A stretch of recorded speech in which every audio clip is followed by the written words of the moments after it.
بسم اللہ الرحمن الرحیم وبہ نستعین وهو خیر معین۔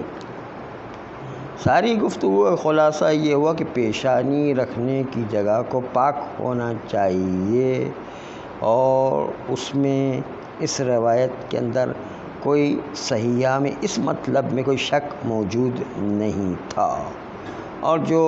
توجیہ کہ کس طرح پاک مانا ہے اس کی توجیہات کو آپ کے سامنے کل پیش کیا۔ توجیہ چاہے سمجھ میں آئے یا نہ، امام علیہ السلام نے اس کو پاک ہونے کو قرار دیا ہے۔ آئیے آغا ابو الصلاح حلبی وہ کہتے ہیں کہ نہیں، خالی پیشانی کی جگہ پاک نہیں ہونا چاہیے بلکہ سارے اعضاء سجدہ سبعہ سب کے سب ان کے مواضع پاک ہونا چاہیے، ساتوں کے ساتوں مقامات پاک ہونا چاہیے۔ کہتے ہیں ان کی دلیل ہمارے لیے ابھی تک واضح نہیں ہوئی ہے، شاید جو ہے آغا حلبی نے ابو الصلاح حلبی نے اعتماد کیا اس مسئلے پر کہ ساتوں کے ساتھ اعضاء پاک ہونا چاہیے ایک نبوی روایت پر۔ نبوی روایت میں یوں آیا ہے، جنبوا مساجدکم النجاسۃ،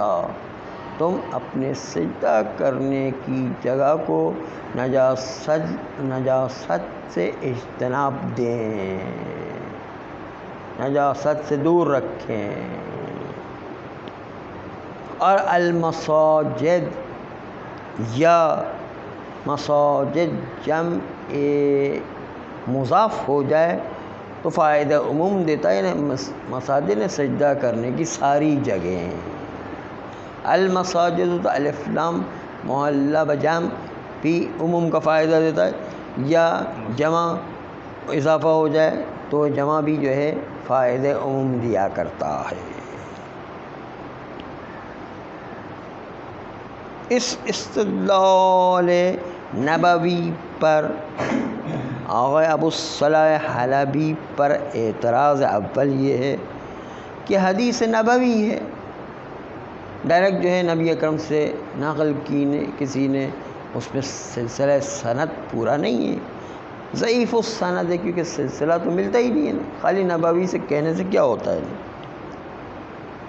اور ضعیف روایت کو جبران سند ہوا کرتا عمل اصحاب سے، کسی نے بھی جو ہے مشہور میں سے عمل اصحاب انجام بھی نہیں دیا اس نبوی پر، مشہور نے اس نبوی کے مطابق عمل انجام نہیں دیا تاکہ جو ہے اس کے جبران سند کا توہم ہو سکے، اس لیے حدیث ضعیف ہونے کے ساتھ انجبار سند بھی نہیں ہے۔ یہ تو تھا سند کے اعتبار سے، اب دلالت کے اعتبار سے بھی ضعف موجود ہے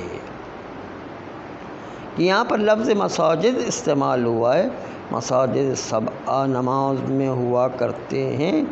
یہ پتہ نہیں چلتا کہ اس روایت میں وہی 7 اعضاء مراد ہیں، کیونکہ احتمال ہے کہ اس سے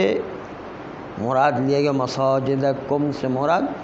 اللہ کا گھر جو مسجد ہوا کرتا ہے اس کو نجاست سے دور رکھو، یہ بھی تو معنی ہو سکتا ہے، مساجد یعنی اللہ کا گھر کہ جو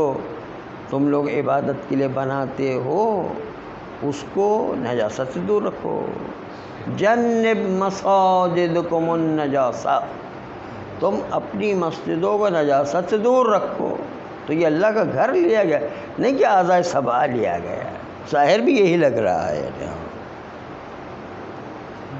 گھر بنانے کی بات ہے، ہاں، یہ اللہ کا گھر بناتے وقت اس کے اندر گھر جو ہے جس میں عبادت کرتے ہو اس کو نجاست سے دور رکھو، نہ کہ جو ہے اعضاء سبعہ کو نجاست سے دور رکھو۔ یہ کہتے ہیں اسی احتمال کو کہ مسجد مراد لی گئی ہے نہ کہ اعضاء سبعہ، اس پر دلالت کرنے والی ایک اور تعبیر بھی پیغمبر اسلام کی اور جگہ پر ہے، اور کہا ہے ارید منہا بیوت اللہ سبحانہ، ان مساجد سے اللہ تعالیٰ کے گھر لیے گئے، جیسے کہ جنبوا مساجدکم البیع والشراء والمجانین والصبیان، تم اپنی مسجدوں سے اجتناب کرو، وہاں پر خرید و فروخت کی باتیں نہ کرو،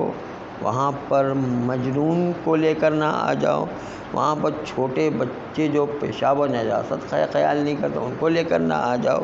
یہ صرف پتہ چلتا ہے کہ مساجد کا مطلب جو ہے یہاں پر اللہ کے گھر ہیں، یعنی نہیں کہ جو ہے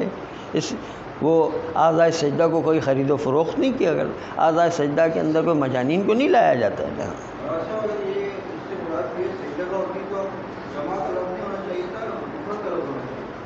سجدہ کرنے کے 7 اعضاء ہیں نا، وہ مراد ہے، 7 اعضاء جو ہے سجدہ کرنے کی جگہ شمار ہوتی ہیں۔ پس روایت دلالت کے اعتبار سے بھی اپنے مدعا سے بہت دور و قاصر الدلالت ہے، اس لیے روایت اس مفہوم میں بھی کام کی نہیں۔ مسجد یعنی سجدہ کرنے کی جگہ۔ آپ کی پیشانی سمجھ میں آتی ہے، اب پیر کے انگوٹھے ایسا کچھ مسجد، پیر کے انگوٹھے نہیں، پیر کے انگوٹھے جہاں لگیں گے اس جگہ کا نام ہے مسجد۔ پیر کے انگوٹھے سجدہ کرنے، پیر کے انگوٹھے سجدے کی جگہ شمار ہے، سجدے کی جگہ پہ لگ رہے ہیں، یعنی پیشانی سے بھی سجدہ ہے، انگوٹھے بھی سے بھی سجدہ ہے، دونوں 7 اعضاء سے سجدہ ہوتا ہے۔ ہاں بس امام الاسلام جو استدلال کیا تھا امام جعفر صادق کے سامنے کہ چور کے ہاتھ کو کاٹا جائے تو کہا ان المساجد للہ، اور مساجد ذکر کیا تھا ان المساجد للہ، وہ آیت میں پیش کی۔ قیاس زیادہ لگ رہا ہے، اگر روایت میں کچھ لفظ نہ آئے ہو۔ ابھی یہاں پر کوئی کسی سے قیاس نہیں کر رہے ہیں بلکہ لفظ پر بحث کر رہے ہیں کہ مساجد کا لفظ اللہ کے گھر لیے ارادہ لیے گئے یا مساجد سبعہ ارادہ لیے گئے۔ اللہ کے گھر سے یہاں پر لے آئے نا، قیاس نہیں کریں کہ 2 احتمال ہیں، اللہ کا گھر یا مساجد سبعہ۔ ہم عرض یہ کرنا چاہ رہے ہیں کہ وہ تو مساجد کو مساجد سبعی لے رہے ہیں، لیکن ان کے باطن میں نا قیاس بنا، اور وہ قیاس سے باقی لے کے صرف نتیجے کو تصدیق لفظ کے اندر احتمال معنی ہے وہ دیکھنا ہے، بس لفظ کے اندر احتمال معنی کو لے کر آ رہے ہیں، اور ایک احتمال ہے کہ اللہ کے گھر، ایک احتمال ہے کہ مساجد سبعہ، یہ دونوں کی بات چل رہی ہے۔ کہتے ہیں کہ پہلا اور دوسرا اشکال تو آپ کے سامنے آ گیا۔ پہلا اشکال تو حدیث ضعیف ہے، دوسرا اشکال کہ مساجد دلالت نہیں کرتا اعضاء سبعہ پر، بلکہ مساجد سے مراد اللہ کے گھر ہیں۔ تیسرا اشکال یہ ہے کہ چلو ہم نے مان لی کہ مساجد سے مراد وہی مساجد ہے جو نماز کے اندر 7 اعضاء ہے، تو پھر بھی مساجد سے مراد مسجد سجدہ ہے تو لا محالہ اس کو منصرف کرنا پڑے گا سجدے کی جگہ میں۔ کیوں؟ اس لیے کہ مساجد سے سجدہ کرنے کی جگہ وہ اس کا تبادر صرف پیشانی میں آتا ہے، نہ باقی اور 7 اعضاء۔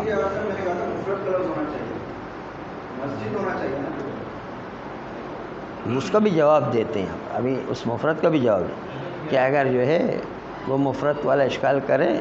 تو کہتے ہیں خالی ایک آدمی کا ایک سجدہ تھوڑی ہے، تمام انسانوں کا سجدہ ملا کر کے مساجد ہو جاتا ہے۔ ہاں تو ایک آدمی کا ایک جگہ تھوڑی، کوئی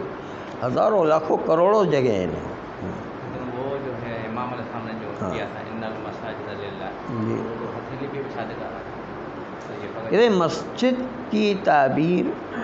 جمع سے کیوں کی ہے وہ خود یہاں پر اشکال بھی پیش کرتے ہیں۔ کہتے ہیں کہ اس لیے کہ نماز پڑھنے والا ایک فرد تھوڑی ہے، دنیا بھر کے جتنے افراد ہیں ان کے سجدہ کرنے کی جگہ تو مساجد، ہاں جبر، اس لیے جمع کا لفظ ہی آئے گا کیونکہ سب افراد کے سجدہ کرنے کی جگہ مراد لی گئی ہے۔ یہ تھی گفتگو حدیث کے سلسلے میں کہ حدیث کے اندر اتنے سارے اشکالات پیش آ رہے تھے۔ صلی اللہ علیہ وسلم۔